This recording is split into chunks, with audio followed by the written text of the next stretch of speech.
Hi ನಮಸ್ಕಾರ. ಇವತ್ತಿನ ದಿನಗಳಲ್ಲಿ ರೈತರು ಹಲವಾರು ಸಮಸ್ಯೆಗಳನ್ನ ಎದುರಿಸಬೇಕಾದ ಪರಿಸ್ಥಿತಿ ಎದುರಾಗಿದೆ.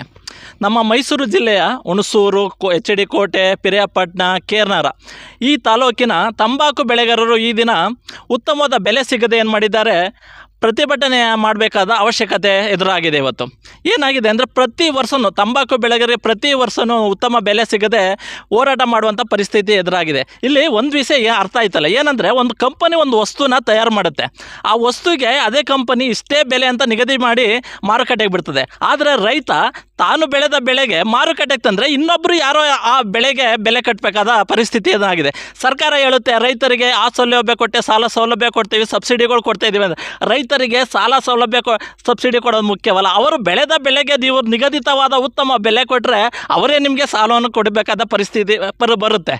ಇಲ್ಲಿ ನೀವು ಆ ಸಾಲ ಕೊಡೋದು ಮುಖ್ಯವಲ್ಲ, ರೈತ ಬೆಳೆದ ಬೆಲೆಗೆ ಉತ್ತಮ ಬೆಲೆ ಕೊಟ್ಟರೆ ರೈತ ಒಂದು ಸುಧಾರಣೆ ಆದಿ ಕಂಡೇ ಹಿಡಿತಾರೆ.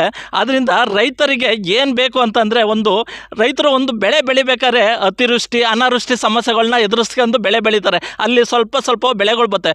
ಆ ಬೆಳೆನ ಮಾರುಕಟ್ಟೆಗೆ ತಂದರೆ ಆ ಮಾರುಕಟ್ಟೆಯಲ್ಲೂ ನಿಮಗೆ ಒಂದು ಉತ್ತಮವಾದ ಬೆಲೆ ಸಿಗಲ್ಲ. ಈ ಥರ ಸಂಕಷ್ಟದ ಪರಿಸ್ಥಿತಿಯಲ್ಲಿ ಇವತ್ತು ರೈತರು ಸಮಸ್ಯೆಗಳನ್ನ ಎದುರಿಸಬೇಕಾದ ಪರಿಸ್ಥಿತಿ ಏನಾಗಿದೆ. ಸರ್ಕಾರ